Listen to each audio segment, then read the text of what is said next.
သိကြကွာဒါမလိမ့်ဘူးပဲဟာလူတယောက်လဲနေပါလားဒီကကတော့လူတော့ဝါလည်းမသိလို့ခါစားပလင်းငှက်ကြီးကိုလှမ်းပြောတာဟယ်လိုစားပလင်းငှက်ကြီးလားဟုတ်တယ်ဒီမှာလူတယောက်လဲနေလို့အမှုတစ်ခုဖြစ်လို့တစ်ချက်တော့လာဖြည့်ရှင်းပေးပါအောင်ဗျာဟုတ်ကဲ့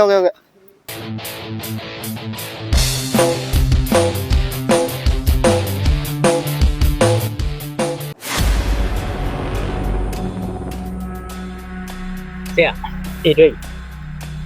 ဟောမင်းကလည်းအခုမှငါရောက်တာလေကွာအခုမှဖြေရှာတော့လူနာကတော့ခင်ဗျရေလဲကွက်နေခင်ဗျလည်းစီးကနေတော့သိကြရဲရအောင်ဒါမလိမ့်ဘူးပဲ အာဆရာဖြစ်နိုင်လို့လားဗျာယောက်ျားချစ်ကြီးอยู่တော့ မင်းကဆရာလားငါဆရာလား ဆရာပါ အေးအဲ့ဒါဗသက်ပိတ်တာ ဟုတ်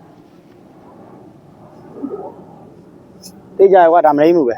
ခင်ဗျာဘာပြောနေရဗျကျွန်တော်မနေ့ကဝမ်းနေသွားနေလို့မထားနိုင်လို့ခဏမေးနေရဗျဝမ်းနေသွားနေလို့မထားနိုင်လို့ခဏမေးနေရဗျဟေး